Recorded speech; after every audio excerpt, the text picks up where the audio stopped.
have our own interests and of course our own day jobs, like you mentioned. Since I'm in tourism, I try to do more of the events related things, anything that kind of relates to travel and tourism.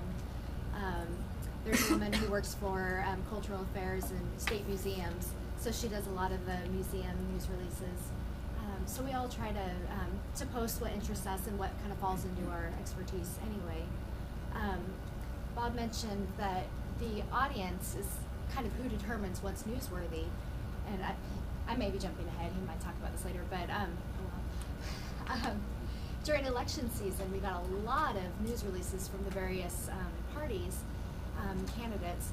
Some of them were really out there, I mean really we had Sharon Angle. Do you remember Sharon Angle? Oh, yeah. People 20 years will be like, do you remember Sharon Angle? Well, she's still fresh in our memory.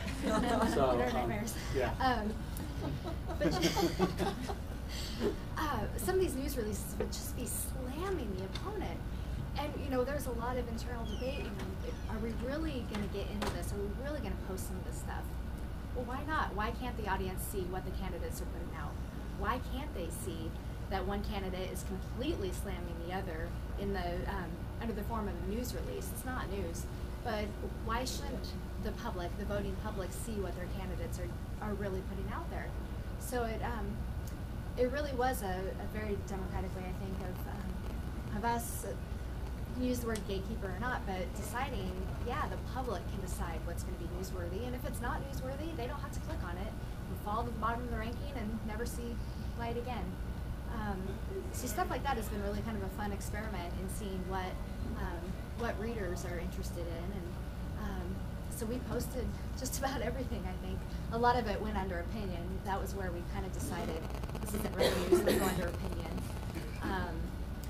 But that was kind of a fun exercise in how to file stories and where they would go and who would post them, not from their state computer. So just while you're on that, did they see a lot of light?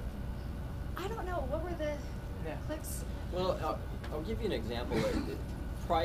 This is during the primaries and up into primary season, the Nevada Democrats, and I don't know why we didn't get them from the Republicans, but the Nevada Democrats in particular were sending these just absolutely nasty, scathing news releases.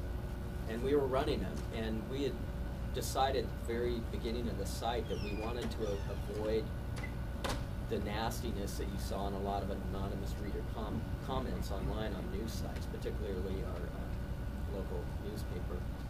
And we were starting to feel a bit unclean about what was being sent to us, and so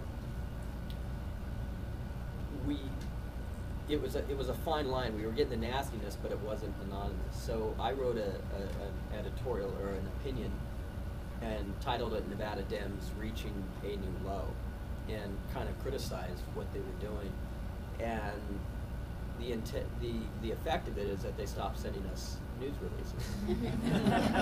And it wasn't meant necessarily as a political statement, but more just about a decorum issue. And so we were happy with that result. Not that we don't want their opinions, we absolutely do, but let's be a little bit civil.